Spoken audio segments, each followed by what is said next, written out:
अस्सलाम वालेकुम। आज के इस लेक्चर में हम देखेंगे वेब डेवलपमेंट के सर्वर साइड प्रोग्रामिंग से रिलेटेड एमसीक्यूज। सर्वर साइड और साथ साथ क्लाइंट साइड को भी हम टच करेंगे। पहला MCQs, what is server side programming? Server side programming कौन सी होती है दोस्त? Code running on server. जब कोड सर्वर पर रन करते हैं तो इसे हम बोलते हैं सर्वर साइड प्रोग्रामिंग लैंग्वेज। इसमें एक होता है हमारा सर्वर और एक होता है हमारा क्लाइंट। अब यहाँ पर देखें, जितने भी हम आपने नॉर्मली वेब पेजेस वगैरह देखे होंगे तो उनमें अक्सर यही मॉडल होता है, सर्वर और क्लाइंट। हमारी जो वेब पेज है वो सर्वर पर मौजूद होती है और जो क्लाइंट होता है वो रिमोटली कहीं बैठकर उस पेज को एक्सेस कर रहा होता है। Where are client side languages executed? Client side languages कहाँ पर एग्जीक्यूट करती हैं? दुरुस्त जवाब, browser. Client side languages browser में एग्जीक्यूट करती हैं। जैसे कि आप अपने लैपटॉप पर बैठे हुए कोई भी वेब पेज सर्च करते हैं तो आप किसी ब्राउज़र का इस्तेमाल करते हैं। तो ब्राउज़र जो होता है ये क्लाइंट साइड कंप्यूटर पर होता है। बहुत सारे ब्राउज़र्स हैं जिनका आपको पता होना चाहिए, जिस तरह Firefox, Microsoft Edge, Google Chrome, Opera और सफारी। ये चंद फेमस इंटरनेट एक्सप्लोरर्स हैं। और बाद औक़ात पूछ लिया जाता है कि विंडो का बाय डिफ़ॉल्ट ब्राउज़र कौन सा है, तो विंडो के अंदर इंटरनेट एक्सप्लोरर पहले से पाए जाते हैं। Server side languages are executed on server. Which type of language is mainly responsible for user interface design? User interface design किस तरह की लैंग्वेज पर हम बनाते हैं? तो दुरुस्त जवाब है client side. Client side computers के लिए हम यूजर इंटरफेस डिजाइन करते हैं, क्योंकि बैकएंड पर सर्वर पे क्या हो रहा होता है ये हम क्लाइंट को, एक आम यूजर को नहीं दिखा रहे होते। हम क्लाइंट को ही एक एक्सेस, महदूद सी एक्सेस दे रहे होते हैं। इसलिए हम कहेंगे कि यूजर इंटरफेस हम क्लाइंट साइड के लिए डिजाइन करते हैं। वे type of language handle business logic? Business logic कौन सी साइट पे हैंडल होती है? Server side. सर्वर साइड पर तमाम की तमाम बिजनेस लॉजिक हैंडल होती है और सर्वर साइड पर हैंडल होने के बाद हम उसका एक व्यू दे देते हैं क्लाइंट साइड को। याद रहे कि इसमें मुख्तलिफ तरह के टायर आर्किटेक्चर होते हैं, डेटाबेस में भी आपने पढ़ा होगा। अब इस तरह ये है तो ये टू टायर आर्किटेक्चर है, जिसमें एक टायर पर क्लाइंट है और एक टायर पर सर्वर है। इसी तरीके से ये थ्री टायर भी होता है, थ्री टायर आर्किटेक्चर भी बाज़ औक़ात होता है, जिसमें एक डेटा टायर होता है जिसमें डेटाबेस होती है और बिजनेस लॉजिक्स वगैरह के लिए हमारे पास सर्वर पर एक लॉजिक टायर होती है। और फिर तीसरी हमारे पास होती है प्रेजेंटेशन टायर, जिसमें हमारा क्लाइंट बैठकर काम करते हैं। Which of the following is a client side language? इनमें से कौन सी लैंग्वेज क्लाइंट साइड लैंग्वेज है? दुरुस्त जवाब, जावास्क्रिप्ट। आपने देखा होगा कि जब आप किसी वेब पर काम कर रहे हैं और अगर आप अपने कीबोर्ड से कंट्रोल यू की प्रेस करते हैं तो आप उस वेब पेज का कोड देख सकते हैं। अब यहाँ पर देखें, ये मुझे HTML का कोड भी नज़र आ रहा है। और अगर मैं थोड़ा नीचे जाऊं तो यहाँ पर ये देखें, CSS का कोड भी क्लाइंट कंप्यूटर पर नज़र आ रहा है और जावास्क्रिप्ट का भी कोड क्लाइंट कंप्यूटर पर नज़र आ रहा है। तो कोई भी ऐसी लैंग्वेज जिसका कोड क्लाइंट कंप्यूटर पर हम देख सकते हैं तो उसे हम बोलते हैं क्लाइंट साइड लैंग्वेज। और ऐसी लैंग्वेजेस जिनका कोड सर्वर पर एग्जीक्यूट होता है, क्लाइंट को उसकी एक्सेस नहीं मिल रही होती कि वो देखे, तो उसे हम बोलते हैं server side language. Which of the following is is server side language? इनमें से सर्वर साइड लैंग्वेज आपने बतानी है। दुरुस्त जवाब, PHP। PHP आपकी सर्वर साइड लैंग्वेज है। जिस तरह से ASP के बारे में आपने सुना होगा, इसी तरह PHP भी सर्वर साइड लैंग्वेज है। इसीलिए हम PHP का कोड क्लाइंट कंप्यूटर पर रहते हुए नहीं देख सकते। अभी हमने देखा था कि हम बाकी लैंग्वेजेस का देख सकते हैं, लेकिन PHP का कोड आप क्लाइंट कंप्यूटर पर रहते हुए नहीं देख सकते। विच site can directly interact with database? Database के साथ कौन सी साइट इंटरेक्ट करती है? Server site. सर्वर साइट पर डेटाबेस मौजूद होती है। विच साइट इज मोर सिक्योर? कौन सी साइट ज्यादा सिक्योर होती है? जाहिर सी बात है, सर्वर साइट। बाकी हम इसको देखने से पहले हम थोड़ी सी इसकी लॉजिक क्लियर करते जाते हैं। ये थोड़ा सा एक डिफरेंस टेबल है, ये आपने याद रखना है क्योंकि इससे बहुत सारे एमसीक्यूज बनते हैं। जैसा कि क्लाइंट साइड और सर्वर साइड के डिफरेंस ये है कि क्लाइंट साइड ब्राउजर पर होती है और सर्वर साइड जैसा कि वेब सर्वर्स होते हैं। क्लाइंट साइड का पर्पज ये है कि हम यूज़र इंटरफेस डिज़ाइन करते हैं और एंड यूज़र के साथ इंटरेक्शन करने के लिए हम क्लाइंट साइड लैंग्वेजेस का इस्तेमाल करते हैं। और सर्वर साइड लैंग्वेजेस का इस्तेमाल हम डेटाबेस को प्रोसेस करने के लिए और डेटाबेस वगैरह की लॉजिक्स वगैरह मेंटेन करने के लिए करते हैं। स्पीड की ही बात करें तो फास्टर हैं क्लाइंट साइड लैंग्वेजेस, क्योंकि इसमें सर्वर को कॉल करने की ज़रूरत नहीं पड़ती। इससे पहले आप ये देखें, यहाँ पर तो अगर हम क्लाइंट सर्वर की बात करें तो वहाँ पर तो ये होता है ना कि क्लाइंट रिक्वेस्ट भेजता है सर्वर की तरफ, फिर सर्वर अपनी मर्जी से रिप्लाई करता है क्लाइंट को। तो यहाँ पर स्पीड थोड़ी कम हो जाती है। तो वही हम कह रहे हैं कि जो क्लाइंट साइड है ये फास्टर है और सर्वर साइड लैंग्वेजेस जो हैं इनकी स्पीड थोड़ी सी स्लो होती है, क्योंकि इसमें सर्वर की प्रोसेसिंग का टाइम भी शामिल होते हैं। Security, client side languages less secure होती हैं और सर्वर साइड लैंग्वेजेस ज़्यादा सिक्योर होती हैं। अब जिस तरह से ये देखें, मैंने एक वेब पेज बनाया है। अब इस वेब पेज को अगर मैं ऑनलाइन करता हूँ तो कोई भी बंदा अपने क्लाइंट कंप्यूटर पे बैठे हुए इस वेब पेज पर कोड आसानी से देख सकते हैं। तो इसका क्या मतलब हो गया कि सिक्योरिटी लेस है।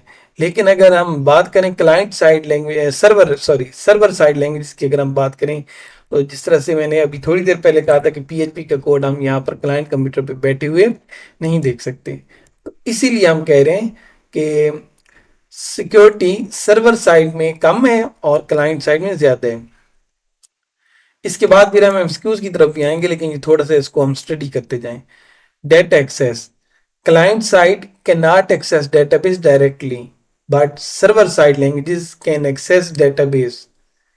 डिपेंडेंसी की बात करें तो क्लाइंट साइड लैंग्वेजेस ब्राउजर पर डिपेंड करती हैं, ब्राउजर पर क्योंकि ये एग्जीक्यूट हो रही होती हैं। और सर्वर साइड लैंग्वेजेस सर्वर पर डिपेंड करती हैं, क्योंकि ये किसी सर्वर पर एग्जीक्यूट हो रही होती हैं। जिस तरह से पीएचपी की हम बात करें तो ये देखें, पीएचपी के लिए बहुत से मशहूर सर्वर्स हैं जो कि पीएचपी के कोड के एग्जीक्यूट करने के लिए इस्तेमाल होते हैं। जिस तरह से इनका आपको नाम पता होना चाहिए, अपाचे हो गया, इंजन हो गया, जैम्प, वैम्प, लैम्प, ये सारे वो फेमस पीएचपी सर्वर्स हैं जिन पर हम पीएचपी के कोड को एग्जीक्यूट कर सकते हैं। आउटपुट की बात करें, क्लाइंट साइड लैंग्वेजेस में आउटपुट में हम वही बात जो थोड़ी देर पहले मैंने बताई थी कि HTML और CSS वगैरह का कोड देख सकते हैं। और सर्वर साइड लैंग्वेजेस में डायनामिक कंटेंट जनरेट होता है, generate dynamic content. Dynamic content से क्या मुराद है, जिस तरह फेसबुक है, फेसबुक को आप यूज़ करते हैं तो जितना भी आपका डाटा है वो डेटाबेस से आ रहा होता है और आप उसे देख रहे होते हैं, क्योंकि वो डायनेमिक कंटेंट होता है। तो इसलिए हम कहते हैं कि वो उसकी जो आउटपुट है वो डायनेमिक है। यूज केस की बात करें, क्लाइंट साइड लैंग्वेजेस जिस तरह फॉर्म वैलिडेशन, आपने देखा होगा कि मुख्तलिफ तरह के एडमिशन फॉर्म या साइन अप फॉर्म आप फिल करते हैं, तो आप अगर डेट ऑफ बर्थ या कोई आउट ऑफ द वे जाकर इनपुट करते हैं तो वैलिडेशन होती है। तो ये क्लाइंट साइड लैंग्वेजेस पर हम मेंटेन करते हैं। एनिमेशन वगैरह भी इसके लिए क्लाइंट साइड लैंग्वेजेस बेहतर हैं। और सर्वर साइड लैंग्वेजेस में हमारा यूज़ के ये है कि हमने यूज़र की ऑथेंटिकेशन करनी है, पहचान करनी है कि कौन सा यूज़र इस वक्त हमारा कंप्यूटर यूज़ कर रहा है, सिस्टम को यूज कर रहा है, डेटा प्रोसेसिंग वगैरह। तो इसके लिए होती हैं server side languages. Which site is generally faster because it does not require server communication. दुरुस्त जवाब, क्लाइंट साइड। आपने टेबल देख लिया, अब इसकी आप अपनी नॉलेज चेक कर सकते हैं। Which site depends on the browser, client side. Which site depends on server resources, server resources पर कौन सी साइट डिपेंड करती है, server side. Which site generate dynamic content, dynamic content कहां पर जनरेट होते हैं, सर्वर साइड पर। Which site is use for form validation, sign up वगैरह के जो फॉर्म होते हैं उनकी वैलिडेशन के लिए हम क्लाइंट साइड लैंग्वेजेस को यूज करते हैं। जिस तरह से जावास्क्रिप्ट में भी वैलिडेशन होती है jQuery की मदद से भी, और ये सारी क्लाइंट साइड लैंग्वेजेस हैं। Which site handles authentication, server side पर हम ऑथेंटिकेशन को हैंडल करते हैं डिफरेंट तरह के सेशंस लगाकर। Which of the following is not a server side language, इनमें से कौन सी है जो सर्वर साइड लैंग्वेज नहीं है? HTML। Which side process user request before sending a response? दुरुस्त जवाब server side. Which run times allow JavaScript to run on the server? दुरुस्त जवाब node.js। Server side scripting is mainly use to, server side scripting को mainly किस लिए इस्तेमाल करते हैं? To handle logic and database operations. HTTP stands for HTTPS stands for Hypertext Transfer Protocol Secure. Which request method is used to send data to servers in PHP? PHP में अगर हमने data send करना हो तो इनमें से कौन से मेथड की मदद से हम सेंड करते हैं? तो दुरुस्त जवाब है पोस्ट, पोस्ट करके। जिस तरह से ये देख रहे हैं, अब हमने नेम को पोस्ट करना है तो हम पोस्ट करके एक वेरिएबल में डाल रहे हैं, फिर हम डेटाबेस की क्वेरी लगाकर उस वेरिएबल में जो भी हमारा नेम है उसको हम डाल रहे हैं अपने यूजर्स टेबल के किसी कॉलम में। तो हमसे पूछा ये गया था कि पीएचपी में अगर हमने कोई डेटा सेंड करना है सर्वर को तो हम कैसे करते हैं? तो उसके लिए जवाब है जी post. Get method is use to retrieve data.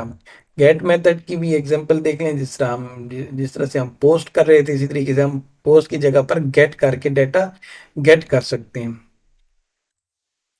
Which is a back and framework, इनमें से कौन सा फ्रेमवर्क बैक एंड फ्रेमवर्क है? तो दुरुस्त जवाब है डिजांगो।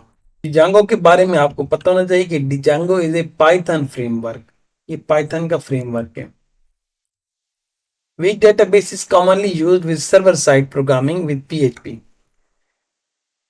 PHP पे अगर हम काम कर रहे हैं और तो सर्वर साइड प्रोग्रामिंग करते हुए हमें कौन सी डेटाबेस जरूरत पड़ती है? दुरुस्त जवाब MySQL। Cookie stored in, cookie कहाँ पे स्टोर होती है? दुरुस्त जवाब ब्राउजर, कुकीज ब्राउजर में स्टोर होती हैं। बात हुई है कुकीज की, तो कुकीज और सेशन का डिफरेंस आपको पता होना चाहिए, ये इंपॉर्टेंट है। कुकीज की डेफिनेशन में जाएं तो small data stored in the browser to remember user info. तो पूछा जा सकता है कि कुकीज कहाँ पे स्टोर होती हैं, तो आप कहेंगे कि ब्राउजर पे स्टोर होती हैं। Sessions sessions data stored on server to track user using session ID. Sessions कहाँ पर स्टोर होते हैं? सर्वर पर। और कुकीज कहाँ पर स्टोर होती हैं? ब्राउजर पर। बहुत इंपॉर्टेंट है, इसमें से एमसीक्यूज आ सकते हैं। तो कुकी की स्टोरेज लोकेशन यूजर्स का ब्राउजर है और सेशंस की स्टोरेज लोकेशन है server. Security, cookies are less secure और सेशंस आर मोर सिक्योर। जाहिर सी बात है, जब हम एंड यूजर के ब्राउजर पर स्टोरेज की बात करेंगे तो सिक्योरिटी तो लेस होगी, तो क्योंकि कुकीज यूजर के एंड यूजर के ब्राउजर पर स्टोर हो रही हैं और सेशंस के बारे में हम मोर सिक्योर इसलिए कह रहे हैं। जाहिर सी बात है, जब एक चीज क्लाइंट कंप्यूटर के बजाय सर्वर पर जाके स्टोर होगी तो सिक्योर तो होगी। Data storage, cookies are use to store small data just like text.